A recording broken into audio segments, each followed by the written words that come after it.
1. Banyak kata atau istilah yang diambil dari bahasa asing termasuk dalam mata pelajaran IPS, ilmu pengetahuan sosial, salah satunya adalah kata ekonomi yang diambil dari bahasa Yunani yakni ekonomia.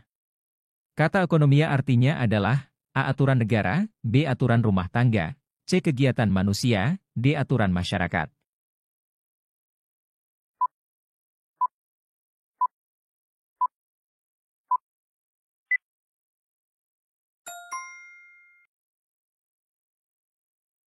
Kata ekonomi berasal dari bahasa Yunani, yaitu oikonomia. Secara harfiah, oikonomia terdiri dari dua kata, yaitu oikos yang berarti rumah tangga, dan nomos yang berarti aturan atau hukum. Jadi, secara literal, oikonomia mengacu pada aturan rumah tangga atau aturan dalam rumah tangga. 2. Masalah ekonomi muncul karena adanya kebutuhan manusia yang terbatas, sedangkan alat pemuas kebutuhan yang berupa barang dan jasa terbatas adanya. Ketidakseimbangan antara kebutuhan dan ketersediaan alat pemuas kebutuhan itu disebut A. Kelangkaan, B. Kebutuhan, C. Keinginan, D. Kemakmuran.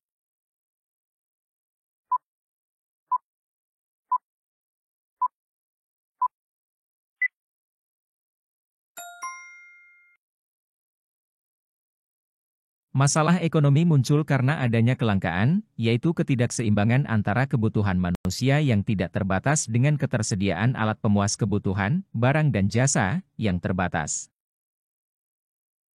3. Kebutuhan yang harus dipenuhi karena bila tidak dipenuhi akan mempengaruhi kelangsungan hidup disebut kebutuhan, A. Sekunder, B. Primer, C. Tersier, D. Kuarter.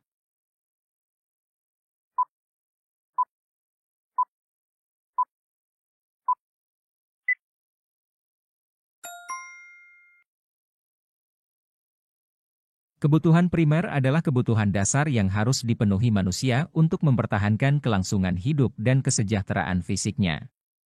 Kebutuhan ini bersifat fundamental dan universal bagi semua individu, tanpa kebutuhan ini manusia tidak akan bisa bertahan hidup. 4. Perhatikan gambar berikut. Gambar di samping ini menunjukkan salah satu kebutuhan manusia menurut A. Intensitasnya, B. Sifatnya, C. Waktunya, D. Subjeknya.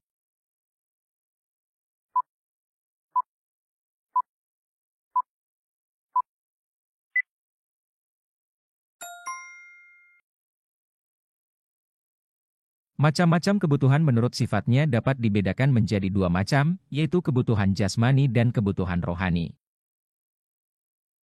5. Setiap orang memiliki perbedaan, salah satunya dalam hal konsumsi makanan. Ervina lebih suka rumbah dibandingkan dengan Vanessa yang lebih menyukai seblak. Hal ini menunjukkan perbedaan, A. Pendapatan, B. Keinginan, C. Harga, D. Selera.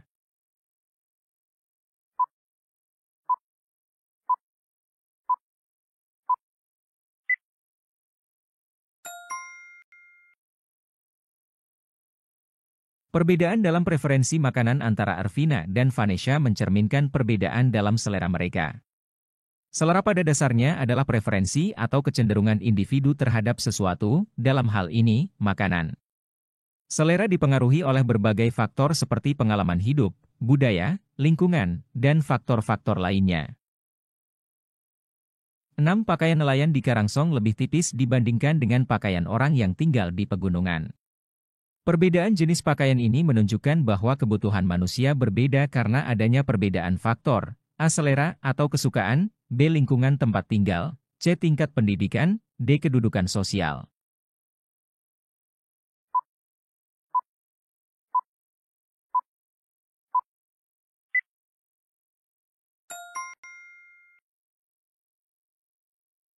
Perbedaan jenis pakaian antara nelayan di Karangsong yang lebih tipis, dibandingkan dengan pakaian orang yang tinggal di pegunungan yang mungkin lebih tebal atau hangat, menunjukkan bahwa kebutuhan manusia berbeda karena adanya perbedaan faktor lingkungan tempat tinggal. 7. Untuk mendapatkan air mineral dibutuhkan pengorbanan yang tidak sedikit, seperti membangun pabrik di daerah yang dekat dengan sumber mata air, distribusi dari pabrik yang berada di pegunungan ke konsumen dan lain-lain. Air mineral merupakan salah satu contoh dari barang, A. Substitusi, B. Komplementer, C. Ekonomis, D. Bebas.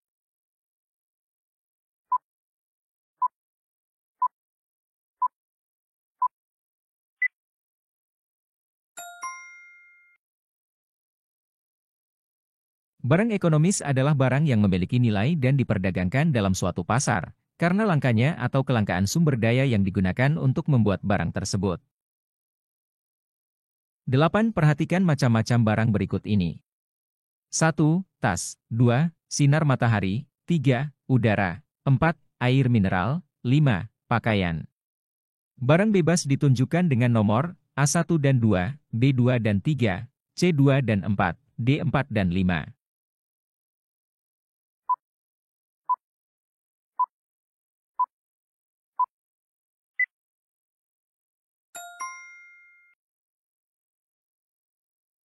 Barang bebas adalah barang yang tersedia secara berlimpah sehingga harganya cenderung tidak ada atau sangat murah. Berdasarkan penjelasan ini, barang bebas pada daftar di atas adalah nomor 2 dan 3, yaitu sinar matahari dan udara. 9. Jika di rumah seorang ibu tidak masak nasi lalu diganti dengan menyediakan singkong goreng, maka hal tersebut merupakan salah satu contoh dari barang A. Ekonomis, B. Bebas, C. Substitusi, D. Komplementer.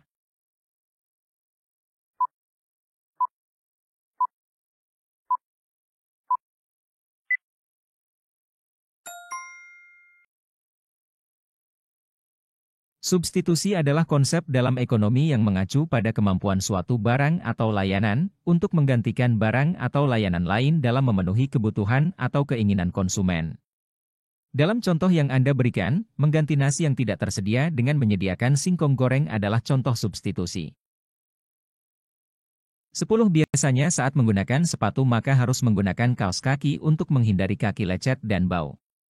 Dalam hal ini kaos kaki merupakan salah satu contoh dari barang A. Ekonomis, B. Bebas, C. Substitusi, D. Komplementer.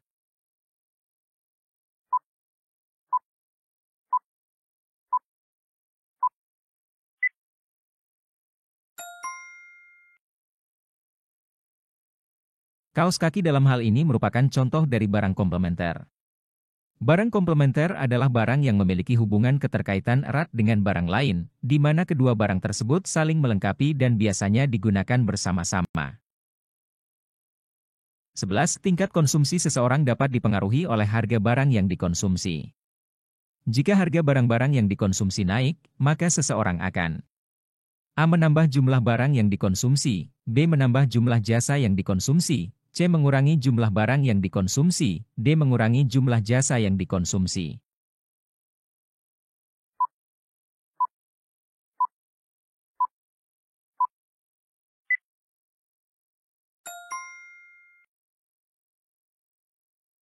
Menurut hukum permintaan, jika harga suatu barang naik, ceteris paribus, semua hal lainnya tetap, maka jumlah barang yang diminta akan cenderung menurun.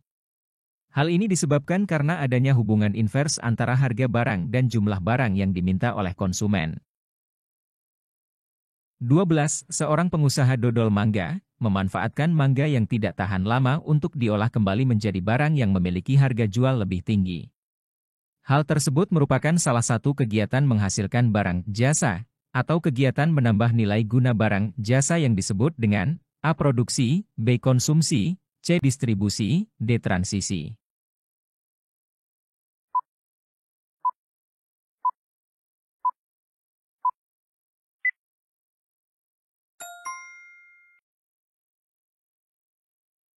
Produksi adalah kegiatan ekonomi di mana barang atau jasa dihasilkan atau diciptakan untuk memenuhi kebutuhan dan keinginan manusia.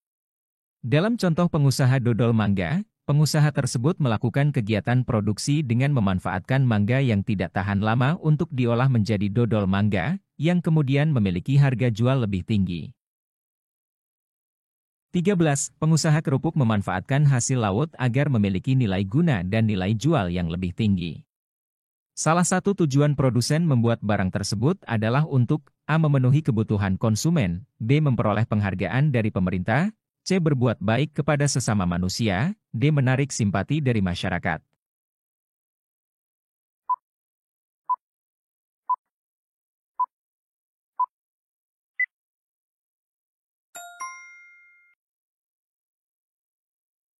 Pengusaha kerupuk memanfaatkan hasil laut untuk menciptakan produk kerupuk, yang memiliki nilai guna dan nilai jual yang lebih tinggi daripada hasil laut mentahnya. Dalam konteks ini, tujuan produsen membuat barang tersebut adalah untuk memenuhi kebutuhan konsumen. 14. Kegiatan ekonomi meliputi tiga hal yakni konsumsi, produksi, dan distribusi. Salah satu contoh kegiatan produksi adalah A. Tukang ojek online membeli makanan di pasar, B. Seorang montir sedang memperbaiki sepeda motor, C. Tukang sayur menjajakan sayuran ke rumah-rumah, D. Peserta didik memakai seragam pramuka.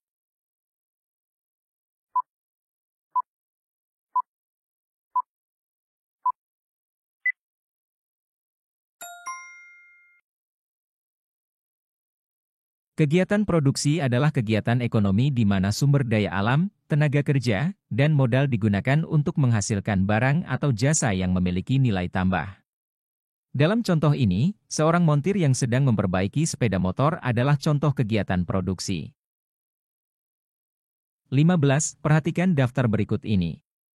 1. Menjual barang dengan harga murah. 2. Hasil produksi lebih berguna bagi masyarakat. 3. Membantu diskontinuitas kegiatan produsen. 4. Menyalurkan barang dari produsen ke konsumen.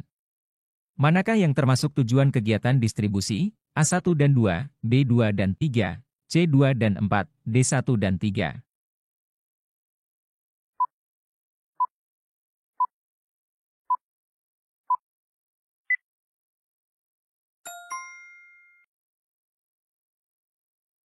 Kegiatan distribusi dalam ekonomi adalah kegiatan yang berkaitan dengan mengalirkan barang atau jasa dari produsen ke konsumen. Tujuan dari kegiatan distribusi adalah untuk memastikan bahwa hasil produksi yang dihasilkan oleh produsen dapat sampai kepada konsumen dengan efisien dan efektif. 16. Batu yang ada di pegunungan akan bertambah nilai gunanya kalau dibawa ke toko bangunan dan digunakan oleh konsumen. Hal tersebut dinamakan nilai guna. A. Tempat, B. Kepemilikan, C. Waktu, D. Bentuk.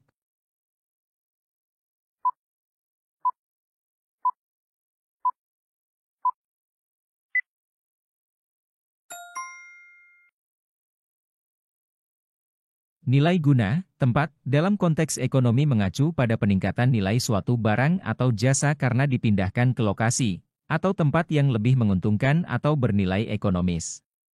Dalam contoh yang diberikan, batu yang ada di pegunungan memiliki nilai yang terbatas karena lokasinya yang jauh dari aksesibilitas dan penggunaan langsung oleh konsumen. 17.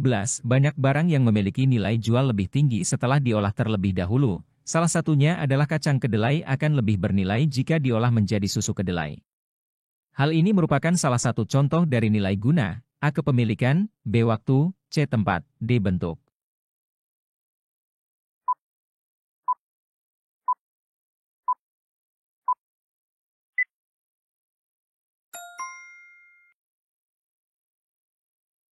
Nilai guna, bentuk, dalam ekonomi merujuk pada peningkatan nilai suatu barang atau jasa karena diubah menjadi bentuk yang lebih berguna atau diinginkan oleh konsumen. Dalam contoh kacang kedelai yang diolah menjadi susu kedelai, nilai guna kacang kedelai meningkat karena diubah menjadi produk yang lebih siap konsumsi dan diminati oleh pasar. 18. Seorang ibu memilih pakaian dengan harga yang lebih murah di pasar Tegal Gubuk, dibandingkan membeli pakaian di pasar yang ada di sekitar rumahnya. Hal ini menunjukkan, A. Motif ekonomi, B. Prinsip ekonomi, C. Tindakan ekonomi, D. Kegiatan ekonomi.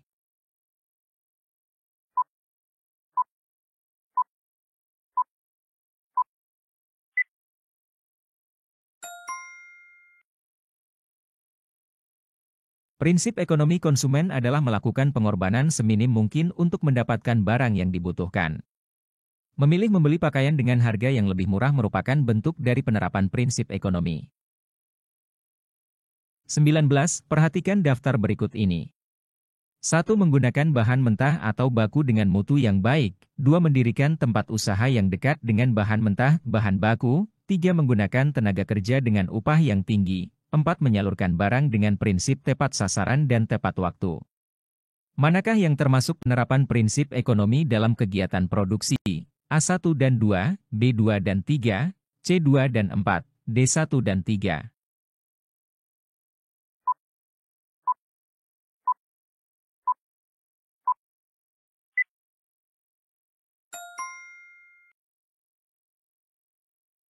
Pada poin 1, menggunakan bahan mentah atau baku dengan mutu yang baik merupakan penerapan prinsip efisiensi dalam produksi, di mana penggunaan bahan yang berkualitas baik dapat meningkatkan hasil produksi. Pada poin 2, mendirikan tempat usaha yang dekat dengan bahan mentah bahan baku merupakan penerapan prinsip efisiensi lokasi, di mana lokasi yang strategis dapat mengurangi biaya transportasi dan waktu dalam pengadaan bahan mentah. 20 siswa mengumpulkan sumbangan untuk dikirimkan kepada saudaranya yang sedang mengalami musibah tsunami di Banten. Tindakan ini merupakan salah satu motif ekonomi yakni, A. Memenuhi kebutuhan, B. Berbuat sosial, C. Mendapatkan penghargaan, D. Memperoleh kekuasaan.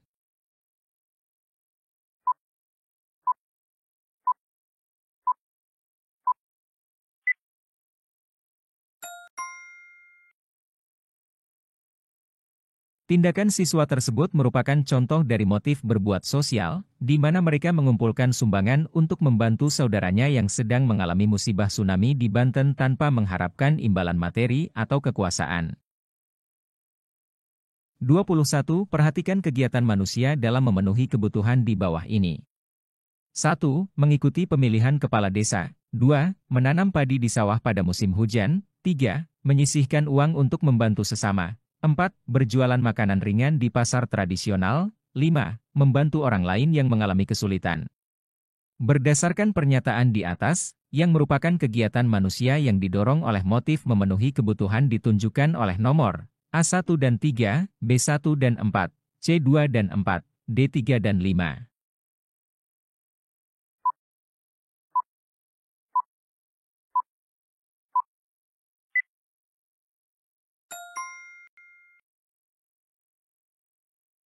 Motif ekonomi adalah alasan yang mendorong seseorang untuk melakukan tindakan ekonomi, yang merupakan kegiatan manusia yang didorong oleh motif memenuhi kebutuhan ditunjukkan oleh nomor 2 dan 4.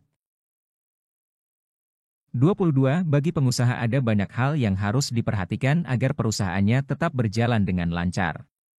Berikut yang termasuk dalam motif ekonomi bagi pengusaha ialah, A. Mengeluarkan biaya produksi setinggi-tingginya, B. Menerima pegawai sebanyak-banyaknya, C. Mencari keuntungan sebanyak-banyaknya, D. Memproduksi barang dalam jumlah besar.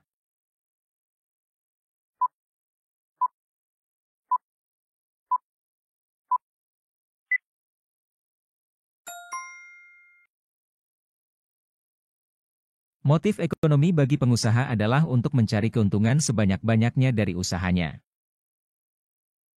23. Jumlah barang dan jasa yang akan dibeli pada berbagai tingkat harga tertentu dan waktu tertentu disebut A. Permintaan, B. Penawaran, C. Hukum permintaan, D. Hukum penawaran.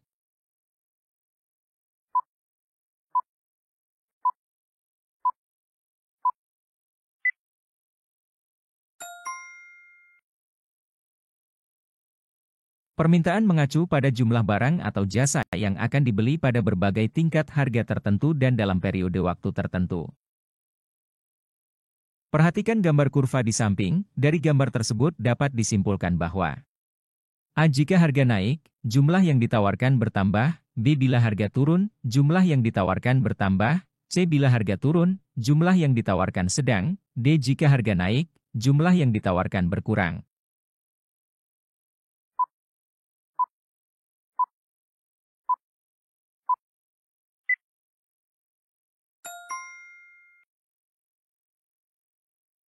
Kurva penawaran adalah representasi grafis dari hukum penawaran.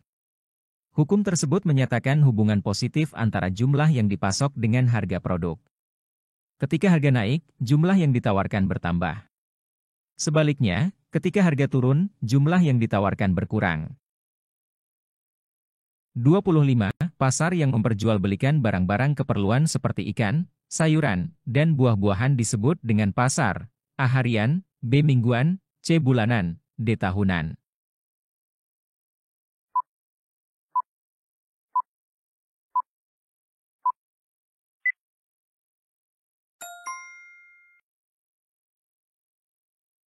Pasar harian adalah pasar yang beroperasi setiap hari dan menjual barang-barang keperluan sehari-hari seperti ikan, sayuran, dan buah-buahan. 26. Pasar yang unsur-unsur pasarnya seperti penjual, pembeli dan barang yang diperjualbelikan ada di satu tempat disebut dengan pasar. A. Bulanan, B. Konkret, C. Abstrak, D. Tahunan.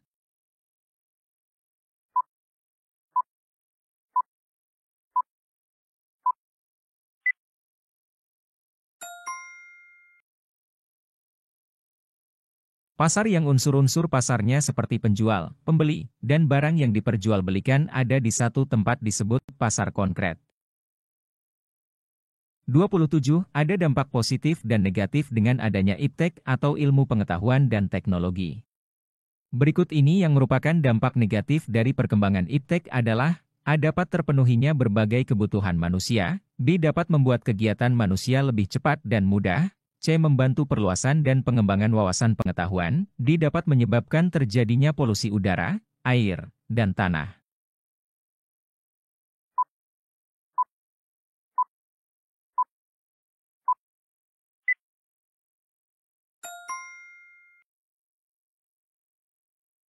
Perkembangan ilmu pengetahuan dan teknologi, iptek, telah membawa manfaat besar bagi manusia, namun juga membawa dampak negatif seperti polusi lingkungan akibat dari industrialisasi dan penggunaan teknologi yang tidak ramah lingkungan.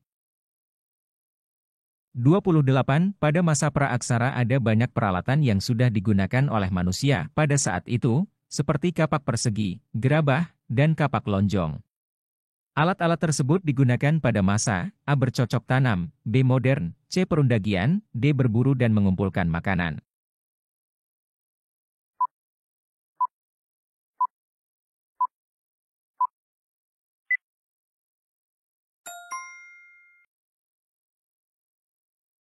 Pada masa praaksara ada banyak peralatan yang sudah digunakan oleh manusia pada saat itu, seperti kapak persegi, gerabah, dan kapak lonjong. Alat-alat tersebut digunakan pada masa bercocok tanam atau zaman Neolitikum. 29. Perhatikan gambar di samping ini. Gambar tersebut merupakan benda peninggalan kehidupan pada zaman A. Berburu dan meramu, B. Bercocok tanam, C. Berpindah-pindah tempat, D. Perundagian.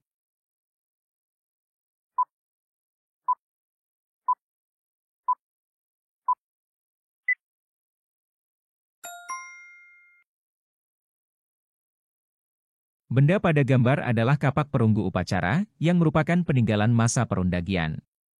Masa perundagian adalah masa ketika manusia yang hidup pada masa ini sudah mulai mengenal kebudayaan logam. 30. Bangunan berupa batu tegak atau tugu yang berfungsi sebagai tempat pemujaan roh nenek moyang yang telah meninggal disebut A. Sarkofagus, B. Menhir, C. Dolmen, D. Waruga.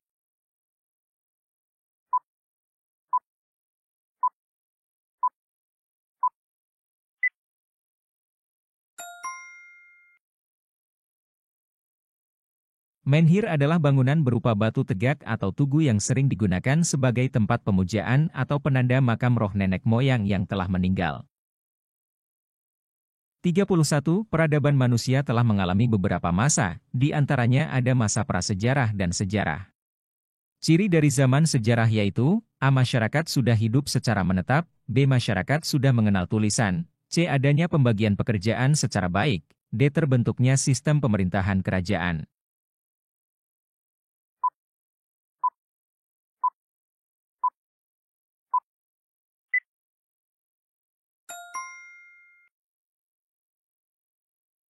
Zaman sejarah ditandai dengan masyarakat yang sudah memiliki sistem tulisan untuk mencatat sejarah, kebudayaan, dan kehidupan sehari-hari.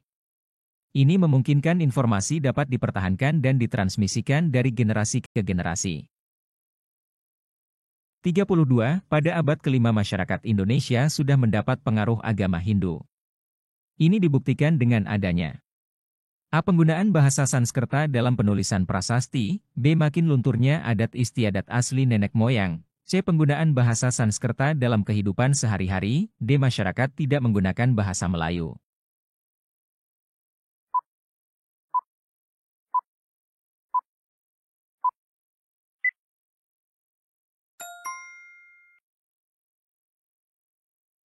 Pada abad kelima, banyak prasasti-prasasti yang ditemukan menggunakan bahasa Sanskerta, yang menunjukkan adanya pengaruh kebudayaan Hindu dalam kehidupan masyarakat Indonesia pada masa itu.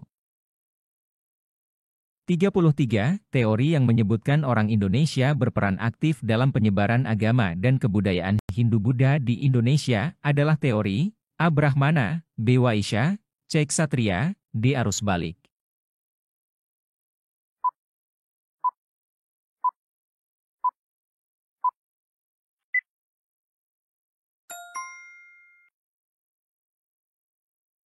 Teori arus balik menyatakan bahwa penyebaran agama dan kebudayaan Hindu-Buddha di Indonesia tidak hanya disebabkan oleh faktor dari luar seperti perdagangan, tetapi juga karena adanya peran aktif dari masyarakat Indonesia sendiri yang melakukan perjalanan ke India untuk memperdalam agama dan kebudayaan Hindu-Buddha, serta membawa kembali pengaruh tersebut ke Indonesia. 34. Pengaruh kebudayaan Hindu-Buddha dalam bidang pemerintahan adalah A. Pemimpin masyarakat dipilih berdasarkan kastanya, B. Pimpinan masyarakat yang dipilih adalah orang yang dianggap tua dan bijaksana, C. Pergantian pemimpin masyarakat berdasarkan atas keturunannya, D. Gelar yang dipakai pemimpin masyarakat adalah datuk.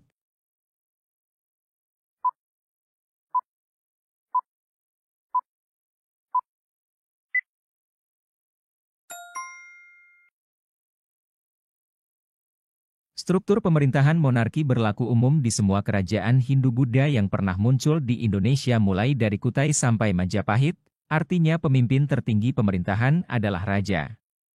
Di mana, raja dipilih berdasarkan faktor keturunan dari dinasti yang berkuasa dan dikukuhkan oleh kasta Brahmana atau kasta yang paling disegani dalam masyarakat.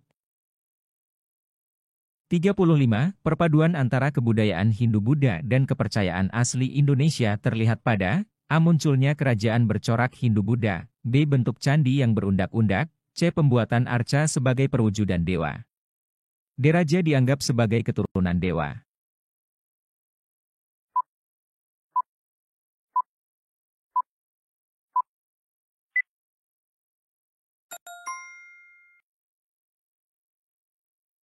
Perpaduan antara kebudayaan Hindu-Buddha dan kepercayaan asli Indonesia terlihat pada raja dianggap sebagai keturunan dewa.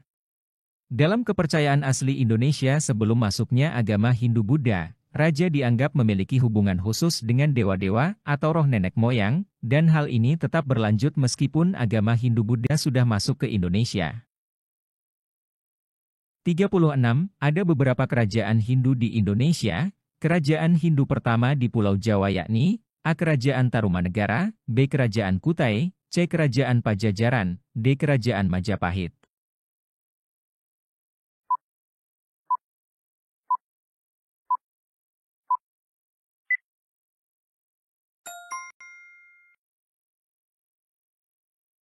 Kerajaan Hindu pertama di Pulau Jawa adalah Kerajaan Tarumanegara.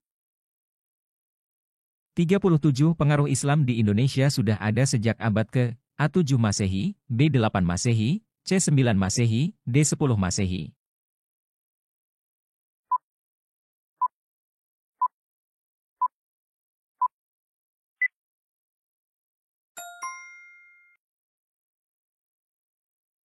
Pengaruh Islam di Nusantara mulai terlihat sejak abad ke-7 Masehi, di mana pedagang-pedagang Arab selain bermaksud untuk berdagang selebihnya adalah menyebarkan agama Islam.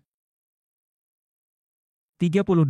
Agama Islam mudah diterima oleh rakyat Indonesia, ini dikarenakan A. Adanya peraturan zakat dapat memperingan beban ekonomi umat Islam, B. Agama Islam disebarluaskan tidak dengan paksaan dan tanpa persyaratan, C. Persyaratan untuk masuk agama Islam hanya membaca 2 kalimat syahadat. D. Agama Islam berkembang dengan mempergunakan wayang dan gamelan.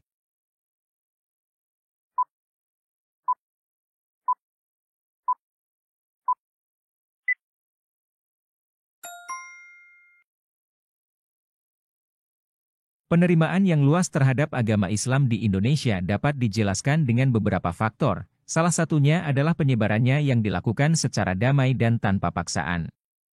Islam masuk ke Indonesia melalui perdagangan dan misi dakwah, sehingga banyak diterima oleh masyarakat karena dipandang sebagai agama yang membawa kedamaian dan keberkahan. 39. Perhatikan nama-nama kerajaan Islam di Indonesia. Kerajaan Islam di Pulau Jawa ditunjukkan dengan nomor A1 dan 2, B2 dan 3, C2 dan 4, D4 dan 5.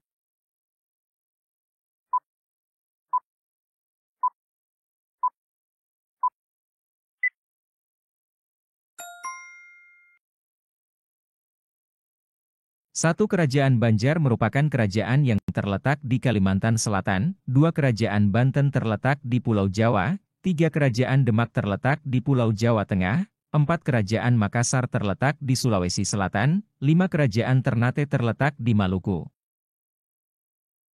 40. Karya sastra bercorak peninggalan masa dari Kesultanan Islam di Indonesia berupa kitab-kitab yang berisi masalah gaib, ramalan tentang hari baik atau buruk, dan makna atau simbol tertentu yang dihadapi manusia adalah A. Suluk, B. Babat, C. Hikayat, D. Panji.